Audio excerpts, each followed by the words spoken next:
Mother's Day, a time to celebrate the incredible women who raised us. But have you ever wondered where it all began? And more importantly, how a heartfelt tradition turned into one of the most commercialised holidays of the year. From ancient Greece to modern day marketing machines, in this episode we're diving into the history of Mother's Day, exploring how it evolved and, whether we like it or not, how businesses turned it into a multi-billion-pound industry. Your mama is like a library, open to the public. Ah, mate. This is marketing artificial intelligence technology, everyone. Mate is like a AI marketing bot crossed with a cockwomble. What's up, home slice? I wondered when you were going to pop up in one of these episodes. Well, I've been trying to keep these episodes a bit more professional, so none of that, thank you. Let's find out. The marketing game is about to change up. Dropping something new and it's major. Everything that you need is right here. I'm talking marketing made clear. Go. I love myself a bit of marketing. The ancient origins. The idea of celebrating mothers isn't new.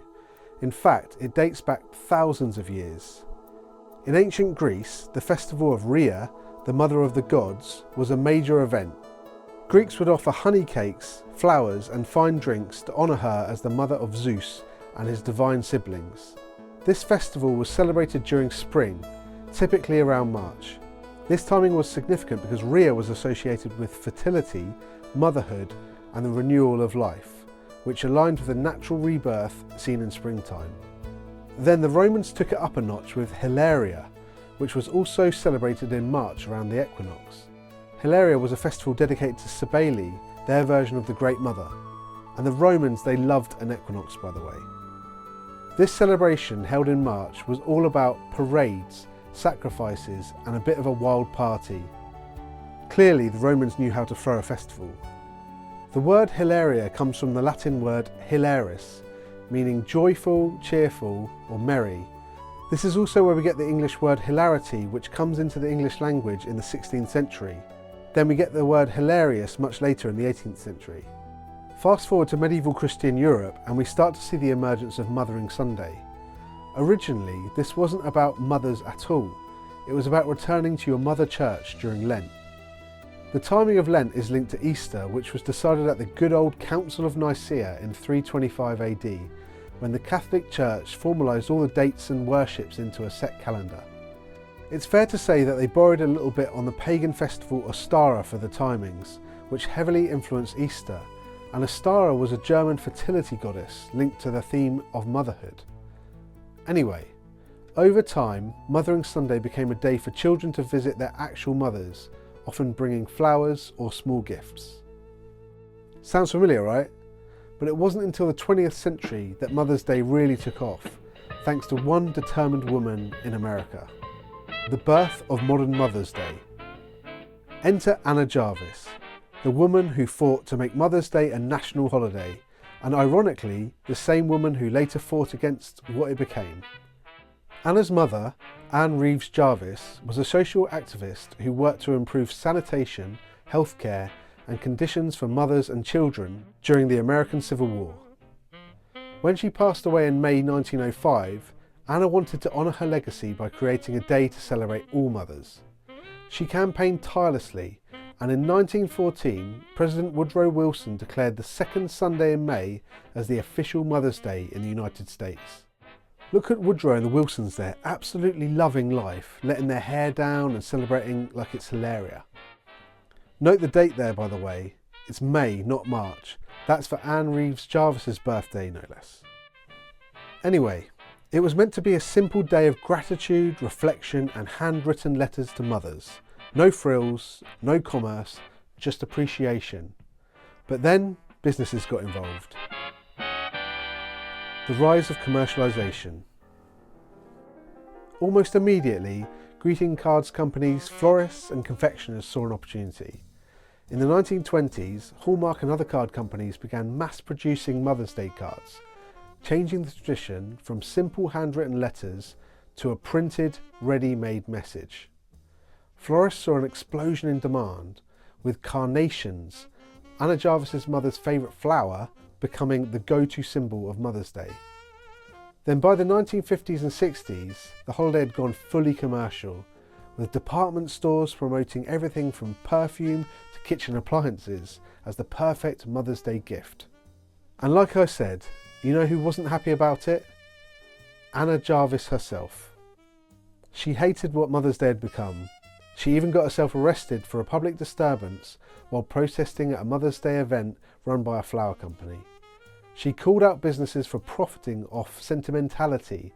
Also, she protested against card companies and even tried to have the holiday abolished.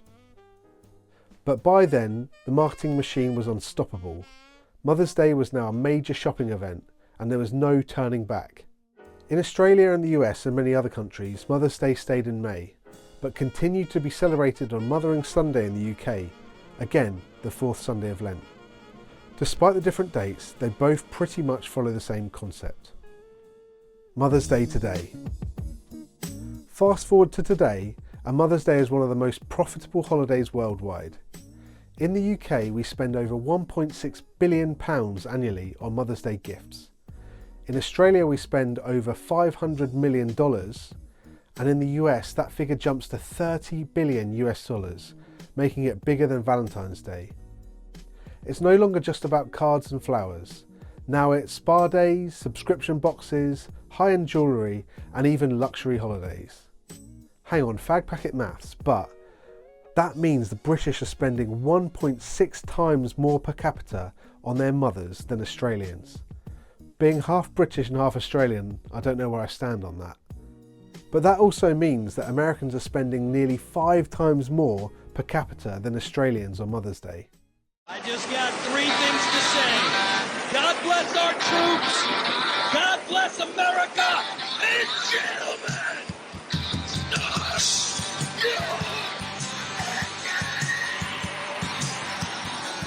So in terms of what people spend their money on, jewellery is at the top of the charts at 22%. But there's a diverse array of things that children, and let's face it, husbands and partners are spending their money on. Surprisingly, greeting cards only makes up 3% of the total spend, which I find very surprising. But not all Mother's Day gifts are so great.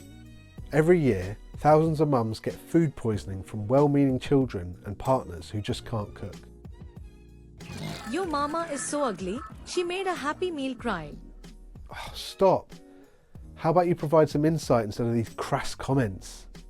More phone calls are made on Mother's Day than any other day of the year.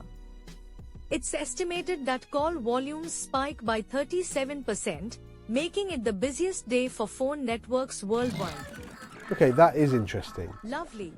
Marketing campaigns today pull at the heartstrings, using emotional storytelling to drive sales. But let's be honest, many brands aren't selling emotion, they're selling products. Procter & Gamble launched one of the most memorable adverts during the 2012 Summer Olympics. It seemed to mess with people's allergies. The campaign highlighted the pivotal role that mothers play in nurturing future athletes. The emotionally charged ads showed the sacrifices and unwavering support of mothers, aligning with Procter & Gamble's products with themes of care and family. The theme of this ad has come back time and time again for various Olympics and Paralympics. Pandora also ran a touching ad in which they blindfolded children and were asked to identify their mothers from a lineup based solely on touch. This is such an emotive topic. These adverts can really play on emotions and make a deeper, more meaningful impact with consumers. However you look at it, Mother's Day has become a massive business opportunity, and like Christmas and Valentine's Day, it's not slowing down anytime soon. So where does this leave us?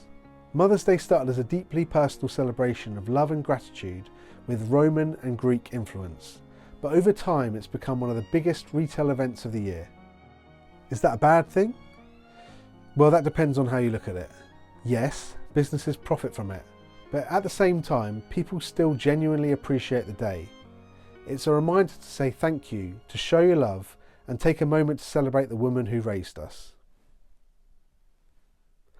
So whether you're buying an expensive gift or just giving your mum a heartfelt phone call, remember, it's the thought that counts. Apart from if you can't cook, maybe just order something nice. And if Anna Jarvis was here today, well, she'd tell you not to buy that overpriced Mother's Day card and just write a heartfelt note instead.